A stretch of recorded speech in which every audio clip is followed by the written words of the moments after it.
Good morning students. Bahjoi महाविद्यालय के YouTube channel पर आप सभी का हार्दिक स्वागत है।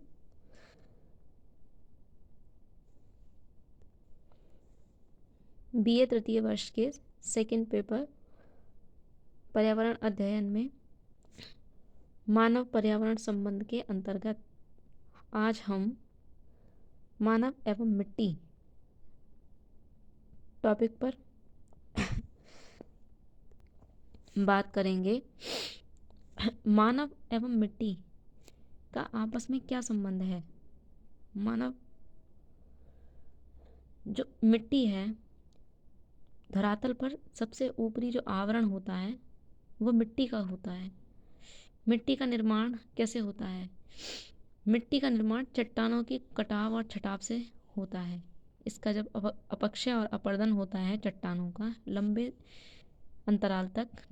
समय अंतराल तक, लाखों सालों में, तब मिट्टी का निर्माण होता है। जैसे कि हमारी पृथ्वी की आयु है, इसको लगभग 4.5 अरब वर्ष पुराना माना जाता है। तो 4.5 अरब वर्ष में हमारी पृथ्वी किस प्रकार से धीमे धीमे ठंडी हुई है। ठंडी होने के बाद में चट्टानों का निर्माण हुआ है। उन चट्टानों का अपक्षय और अपर्दन लाखों सालों में, करोड़ों सालों में हुआ है। तो इस प्रकार से विभिन्न प्रकार की मिट्टी का जो निर्माण है वह हमारे धरातल पर, हमारी पृथ्वी पर हुआ है। और विभिन्न प्रकार की मिट्टियों में विभिन्न संस्कृतियों ने जन्म लिया है। वही मानव और मिट्टी के आपस का संबंध कहा जाता है। मनुष्य हो या कोई भी जीव जंतु हो, वह मिट्टी में ही जन्म लेता है और अंततः मिट्टी में ही मिल जाता है। जलवायु के बाद मिट्टी ही जो तत्व है, प्राकृतिक तत्व है, वो उस पर ही डिपेंड करता है कि मानव का जनजीवन वहाँ का कैसा होगा। मिट्टी का जो प्रभाव है वो मनुष्य पर प्रत्यक्ष और अप्रत्यक्ष दोनों ही प्रकार से पड़ता है। मनुष्य के जो भी उद्योग धंधे होते हैं उनमें सबसे पहला और सबसे प्राथमिक जो उद्योग है वह कृषि होता है। कृषि को संपन्न करने के लिए मिट्टी का उपजाऊ होना भी आवश्यक है। किसी भी प्रकार की जलवायु हो, किसी भी क्षेत्र में अगर मिट्टी उपजाऊ नहीं होती है तो उसमें किसी भी प्रकार की वनस्पति नहीं उग सकती। चाहे वो छोटी मोटी घास ही क्यों ना हो, वह नहीं उग सकती। इसीलिए मिट्टी का उपजाऊ होना आवश्यक है। मिट्टी की जो संरचना होती है उस पर, उस क्षेत्र के आसपास के जो चट्टानी तत्व होती हैं, जो भी जलवायु होती है, उसका सबसे अधिक प्रभाव पड़ता है।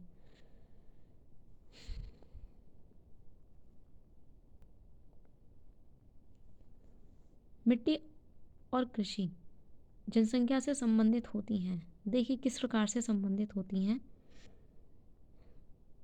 पूरे विश्व में, संसार में जहाँ जहाँ भी मिट्टियों में उर्वरा शक्ति होती है, जहाँ जहाँ की मिट्टी उपजाऊ होती है, वहाँ की जो कृषि है वो अच्छी होती है। वहाँ मतलब पर्याप्त रूप से कृषि की जा सकती है उन क्षेत्रों में। और इस प्रकार की मिट्टी उपजाऊ होने के कारण भरण पोषण की क्षमता अधिक होती है यहाँ की मिट्टी में, यानी अच्छी फसलें यहाँ हो सकती हैं। जैसे मैदानों में सबसे अधिक कछारी, काप, जलोढ़ मिट्टियाँ पाई जाती हैं, बलुई, दोमट। इन मिट्टियों में सबसे अधिक जो अनाज वाली फसलें हैं बहुत अच्छी होती हैं। जैसे हमारा उत्तर भारत का मैदान ही ले लीजिए, यहाँ गेहूँ चावल की कृषि बहुतायत होती है और सबसे प्रमुख जो खाद्यान्न है वह गेहूँ ही है। आप लोगों ने देखा भी होगा कि हम कितना भी कुछ अन्य पदार्थ खा लें, हमारी भूख जो होती है, हमारी क्षुधा जो होती है, वह होती रोटी से ही शांत है, गेहूं की बनी रोटी से। इसीलिए मैदान की मिट्टियाँ जो होती हैं, खास करके नदी के आसपास के मैदान की, नदी बेसिनों की जो मिट्टी होती है वो सबसे अच्छी होती है। और इसीलिए जो प्रारंभिक जो सभ्यता थी मनुष्य की, मानव जो सभ्यता थी, वो नदी के आसपास के क्षेत्र में ही पनपी हैं, नदी घाटियों में ही सभ्यताएं पनपी हैं। जैसे सिंधु घाटी सभ्यता है, नील नदी घाटी सभ्यता है, हुआंगसी नदी घाटी सभ्यता है। ये सभी सभ्यताएं नदियों के आसपास क्षेत्र में ही पनपी हैं। मिट्टी और मानव की सभ्यता व संस्कृति। मानव की सभ्यता और संस्कृति का जो निर्माण होता है वो परोक्ष और अपरोक्ष रूप से मिट्टी से ही होता है। उपजाऊ मिट्टी जहाँ की होती है, जिस क्षेत्र की, वो वहाँ की जनता को उतना ही समृद्ध बनाती है। और जब समृद्ध समाज होता है तो वह उतना ही ज़्यादा उन्नत होता है, उन्नति करता है, क्योंकि वहाँ के लोग मेहनती होते हैं। उपजाऊ मिट्टी जहाँ भी होती है, लोग मेहनती होते हैं, मेहनत करना जानते हैं, मेहनतकश होते हैं। उसकी वजह से वे अपने जीवन स्तर को अधिक से अधिक ऊंचाइयों की ओर ले करके जाते हैं। लेकिन इसके विपरीत क्या होता है, जिन क्षेत्रों की मिट्टियाँ उपजाऊ नहीं होती हैं, बलुई प्रकार की होती हैं, जैसे मरुस्थल का क्षेत्र ही ले लीजिए, वहाँ वहाँ की जो मानव सभ्यता है वह थोड़ा स्वार्थी और आक्रामक किस्म की होती है, थोड़ा लुटेरा टाइप की। क्योंकि उस क्षेत्र में क्या है, कृषि योग्य भूमि नहीं है, कृषि नहीं की जा सकती उस मिट्टी पर। तो वहाँ के लोग दूसरों पर निर्भर रहते हैं, चाहे वो डाका डालें, चाहे वो चोरी डकैती करें, वो अपने भोजन के लिए दूसरे लोगों पर निर्भर करते हैं। अब आप उदाहरण के लिए देख लीजिए, जैसे उत्तर प्रदेश है, बिहार है, यहाँ खेती की जाती है, पंजाब है, चंडीगढ़ है, यहाँ की मिट्टी उपजाऊ है, तो यहाँ खेती करते हैं लोग, मेहनतकश लोग मिलते हैं। वहीं आप हरियाणा और राजस्थान की तरफ के लोगों को देख लीजिए, उनकी भाषा एकदम खड़ी होती है। वहाँ स्त्री और पुरुष अनुपात भी बहुत अधिक होता है, क्योंकि अच्छे संसाधन ना हो पाने के कारण बेटियों की शादी होना भी मुश्किल होती है। और जब बेटियों का अनुपात नहीं होता है ज़्यादा, तो ऐसे क्षेत्र में फिर लड़कों के लिए भी शादी करने का भी अकाल पड़ जाता है। तो वहाँ पर सम्मान की दृष्टि से नहीं देखा जाता है इतना। वहाँ की भाषा में और यहाँ की भाषा में आप अंतर लगा लीजिए, जितना आप भारत में पूरब की ओर बढ़ेंगे, उतना ही भाषा में आपको मिठास देखने को मिलेगी। और जितना आप भारत में पश्चिम की ओर जाएंगे, यानी रेतीली मिट्टी की ओर जाएंगे, उतना ही भाषा में खड़ापन मिलेगा आपको, ज़्यादा करारी भाषा मिलेगी आपको, थोड़ा मतलब असभ्य भाषा जैसे कहें वैसी भाषा मिलेगी आपको। तो मिट्टी का सभ्यता पर और संस्कृति पर बहुत गहरा प्रभाव पड़ता है। मिट्टी एवं मानवीय अधिवास। हम किसी भी प्रकार का घर बनाएं, उसमें मिट्टी कहीं ना कहीं किसी न किसी रूप में प्रयोग होती ही है। अगर कच्चे घर मकान बनाएं जैसे गांव में, तो भी मिट्टी का प्रयोग किया जाता है। यदि देखा जाए तो पक्के मकानों में भी मिट्टी का ही प्रयोग होता है, परोक्ष रूप से। जैसे ईंटों का निर्माण किससे होता है, मिट्टी से होता है।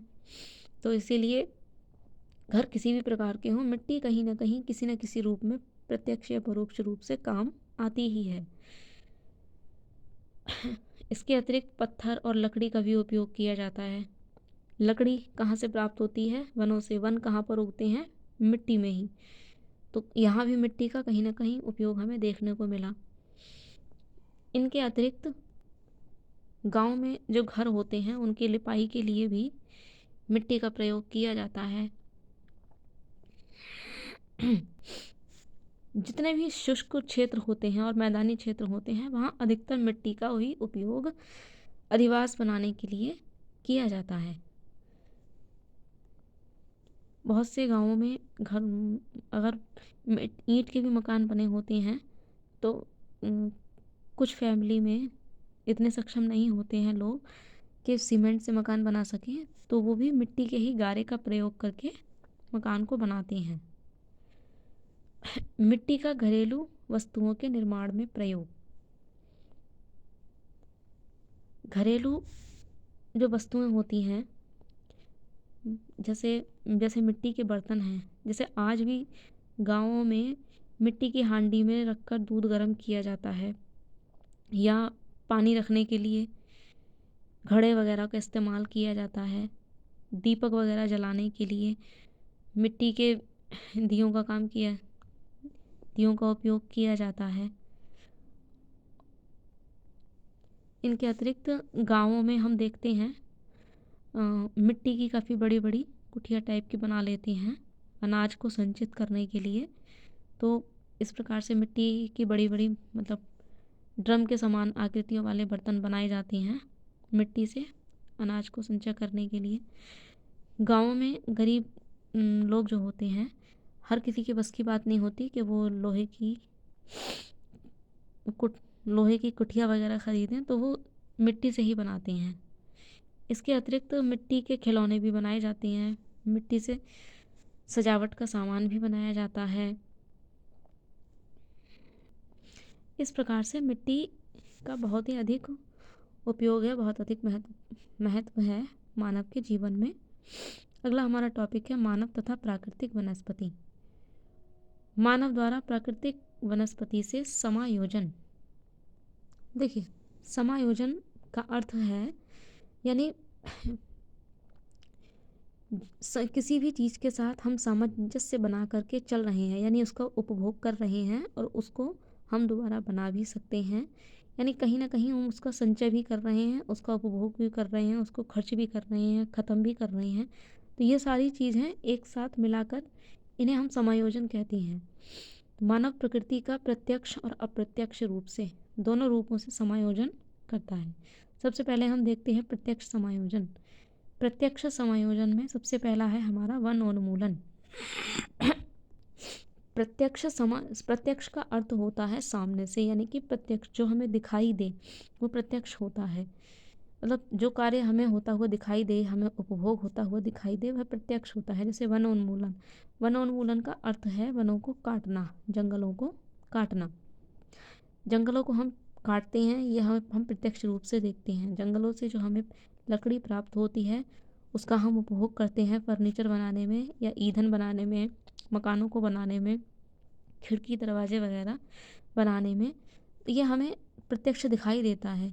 इसी चीज़ को हम वनोन्मूलन प्रत्यक्ष समायोजन कहते हैं। दूसरा है पशुचारण। पशुचारण होता है पशुओं को चराना। पशुचारण का जो कार्य है वो मनुष्य उन्हीं क्षेत्रों में करता है जहाँ पर प्राकृतिक रूप से उत्तम किस्म की जो घास होती है वो हमें उपलब्ध रहती है, पर्याप्त रूप से भी उपलब्ध रहती है। तो इन क्षेत्रों में पशुचारण होता है। ये भी प्रत्यक्ष रूप से होता है। पशुचारण में प्राकृतिक वनस्पति का ह्रास होता है, यानी पशुपालन करने के लिए प्राकृतिक वनस्पति का ह्रास करना पड़ता है। ये सारी चीज़ें हमें दिखाई देती हैं, हमारे सामने ही होती हैं। इसीलिए इस चीज़ को प्रत्यक्ष समायोजन में सम्मिलित किया गया है।